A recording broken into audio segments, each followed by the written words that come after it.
আসসালামু আলাইকুম। আমি একটা ছোট প্রশ্ন দিয়ে শুরু করি। তার আগে বলি, গত কয়েকদিন আগে এই যে হামে আমাদের শিশুরা মারা যাচ্ছে, এ নিয়ে একটা আলোচনা আমি প্রশ্ন তুলেছিলাম যে বাংলাদেশে কি বিবেকবান কোনো মানুষ নাই? যে আমরা তো অ্যাক্টিভিস্ট না, আমরা চোখে আঙ্গুল দিয়ে বলে দিতে পারি, ধরিয়ে দিতে পারি কি কি হচ্ছে। সুতরাং সাংবাদিকের কাজ মামলা মোকদ্দমা করা না, সাংবাদিকের কাজ জিনিসগুলো তুলে ধরা। কিন্তু এমন কি কেউ নাই যার বিবেকে নাড়া দিচ্ছে ইউনূস কি কি অপকর্ম করে গিয়েছে, করে সেটা ছাড় পেতে পারে না? বিএনপি সরকারের সঙ্গে তার যতই বোঝাপড়া হয়ে থাকুক, এই দেশে আইন আদালত, সচেতন মানুষ আছে, সচেতন সমাজ আছে, শেষ পর্যন্ত এসে আমি আইন অঙ্গনের কয়েকজন মানুষকে অন্তঃস্থল থেকে ধন্যবাদ না জানিয়ে পারি না। সে মানুষগুলোর মধ্যে অন্যতম হচ্ছেন অ্যাডভোকেট মহসিন রশিদ, যিনি আমাদের নিয়মিত অতিথি। সে মানুষগুলোর মধ্যে অন্যতম হচ্ছেন সৈয়দ মামুন মাহমুদ, যিনি আমাদের নিয়মিত অতিথি, এবং ব্যারিস্টার আশরাফ। এই ধরনের কয়েকজন মানুষ এবং আইনজীবী আরো কয়েকজন আছে, আমি সবার নাম এই মুহূর্তে বলতে পারছি না। তারা মিলে ইউনূসের অপকর্মের বিরুদ্ধে নিজ বিবেকের তাড়নায় তারা জাতিকে যা দিচ্ছেন, অন্তত ফাইটটা একটা ইতিহাস থেকে গেল যে না, এই বাংলাদেশ মরে যায়নি। এই বাংলাদেশে কিছু মানুষ এখনো আছে অন্যায়কে অন্যায় বলার মতো।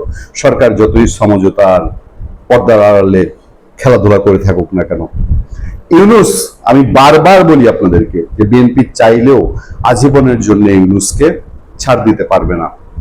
বিএনপি চাইলেও আজীবনের জন্য ইউনূসের উপদেষ্টাদের তাদেরকে সেফ রাখতে পারবে না। কারণ একটাই, ইউনূসের পাপের বোঝা অস্বাভাবিক রকম বড়, হিমালয় পাহাড়ের সমান বড় পাপের বোঝা। এই পাপের বোঝা চাইলেও বাপকে ছাড়ে না। তারই বোধহয় একটা লক্ষণ আজকে হাইকোর্ট, নজিরবিহীন হাইকোর্টে ঘটনা ঘটেছে দুটো। তার মধ্যে একটি হচ্ছে অন্তর্বর্তী সরকারের 18 মাসের কর্মকাণ্ডের তদন্ত চেয়ে রিট আবেদন।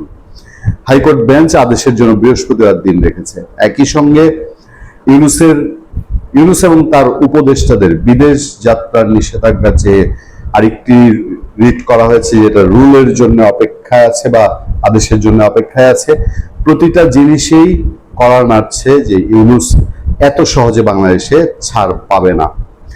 মোহাম্মদ ইউনূসের নেতৃত্বাধীন অন্তর্বর্তী সরকারের 18 মাসের কর্মকাণ্ডের তদন্ত চেয়ে হাইকোর্টে রিট আবেদন করা হয়েছে।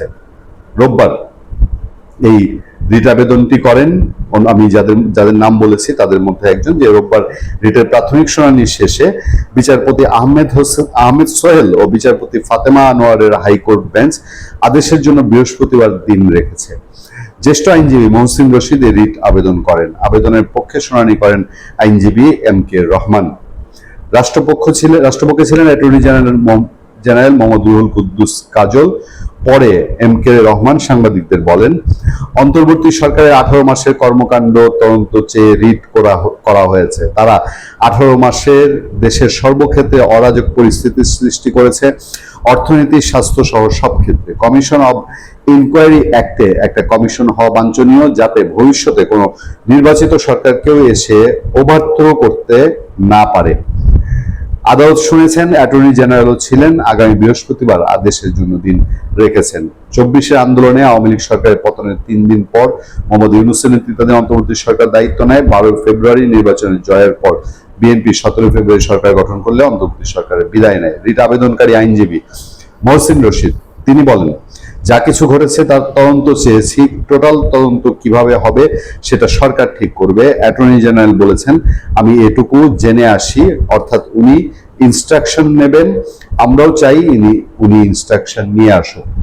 আমি এইটুকু শুধু বুঝেছি। এই রিট আবেদনকারী আইনজীবী যারা আছেন বা যারা স্পোকসম্যান, তাদের সঙ্গে আজ আমার দেখা হয়েছে ঘটনাক্রমে।